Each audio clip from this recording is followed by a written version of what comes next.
Sjedinjene države uvode novi sistem upozoravanja javnosti koji će u slučaju opasnosti prenositi upozorenja putem mobilnih telefona.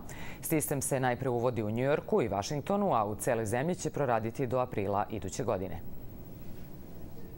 Direktori glavne telefonske kompanije su zajedno sa njujorškim gradonačelnikom Michaelom Bloombergom na mestu na kojem je bio Svetski trgovinski centar najavili takozvanu personalnu mrežu za lokalno uzbunjivanje ili skraćeno plan. Bloomberg je istakao da će mobilni telefoni, zahvaljujući novom sistemu, moći besplatno da prenose upozorenja na neposrednu opasnost. Ako ljudi treba da preduzmu akciju, sistem će tačno i na vreme da prenese uputstva, što bi moglo da spase nebrojene živote. Upozorenja će biti lokalna jer će se koristiti samo lokalni telefonski predajnici. Stanovnici i posetioci će moći da se upozore na približavanje tornada, uragana ili mećave.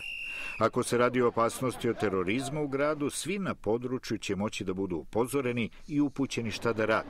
Sve velike kompanije mobilne telefonije će učestvovati u sistemu, napominje Philip Ham, direktor T-Mobile-a. Već u avgustu ćemo imati najmanje 2 pretplatna sistema pokrivena planom. Cilj nam je da najveći deo mobilnih telefona koje ćemo izneti na tržište 2012. bude osposobljen za ovaj plan. Prvenstvo u sistemu će imati hitne poruke koje će da nadjačaju sav redovni telefonski i tekstualni saobraćaj. Sve ovo je saopšteno na terasi iznad nulte tačke, sa koje su se do 11. septembra 2001. uzdizale kule Svetskog trgovinskog centra. Predsjednik Američke federalne komisije za komunikacije Julius Genačovski rekao je da je tragedija naučila Ameriku o neophodnosti komunikacionih tehnologija u vreme kriza i nesreća.